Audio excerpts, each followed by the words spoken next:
Have you ever awakened in the morning feeling absolutely exhausted despite having a full night's sleep? Then perhaps you have encountered a creature called the Boo Hag. The Boo Hag is a mythical creature in the folklore of the Gullah culture. The Boo Hag is a cross between a sleep paralysis demon and a vampire. According to the legend, Boo Hags are similar to vampires, but unlike vampires, they gain sustenance from a person's breath as opposed to their blood. But what is the Gullah culture, and where did it derive from?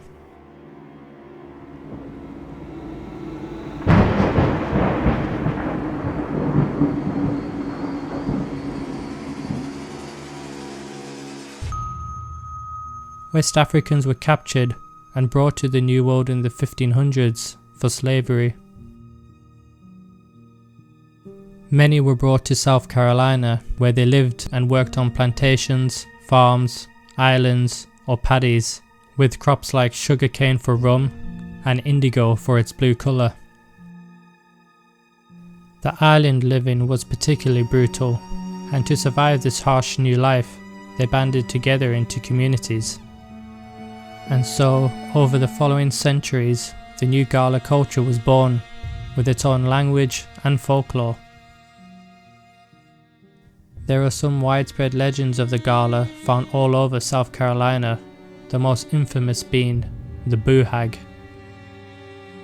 The Gullah culture believed that people have both a spirit and a soul, and that once you die, your soul ascends to either heaven or hell, depending on the life you lived. Your spirit can refuse to pass on, however, so as to guide your descendants who are still alive. But if you choose to stay and you are evil in life, your spirit could mutate into a Boo Hag. The Boo Hag is a creature of the night, a skinless monster with red muscles, prominent blue veins, and eyes that reflect the light like a cat's. Sometimes it's depicted with flowing white hair. They use witchcraft and evil magic to cause havoc on innocent people and can paralyze you in your sleep. The Boo Hag looks human during the day because it cloaks itself with its previous victim's skin. At night, it sheds its skin and goes looking for its next victim. It can slip through a crack in a window or a crevice in the wall, but once inside, it finds you sleeping in your bed and crawls on top of you. It will then suck the air from your lungs as you sleep until sunrise, when it escapes to its hidden skin.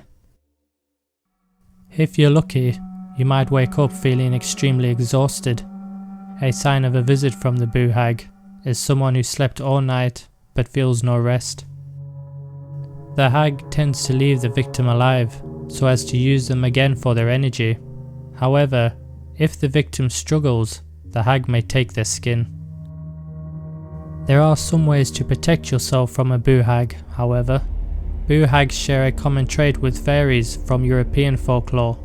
They are obsessed with numbers. If you place a broom near your bed or a pile of salt, then the hag will be forced to count the bristles of the broom or the grains of salt first before attacking you. However, in Gullah culture, there is an even better defense against the Boo Hag, the colour indigo blue. When European colonists went to the New World, they tried many different crops in the colonies to see what they could grow cheaply for profit.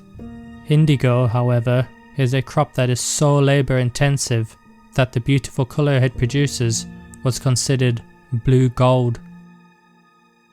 The daughter of a plantation owner, Elisa Lucas, planted the first indigo plant in the 1730s on one of her father's 3 plantations in Charleston. The Charleston plants were so successful that they became one of the most expensive exported items from the New World for many years. Since the dye production was so labour intensive, the farms needed experienced workers. Various African cultures had worked with the crop in Africa for almost half a millennia and were experienced in its cultivation. The need for indigo cultivators spurred on the kidnapping and enslavement of hundreds and thousands of people from West and Central Africa. Blue is a sacred colour to the Gullah. Painting indigo blue on windowsills, shutters, doorways were believed to keep spirits and Boo Hags away. The colour was thought to cause confusion, as the evil spirits would think they had stumbled into a body of water or blue sky and thus be burned by the sun. Is the Boo Hag fact or fiction? I'll let you decide. But I think I know what colour I'm going to paint my bedroom walls when I redecorate in the future, just in case. Have a good sleep, everyone.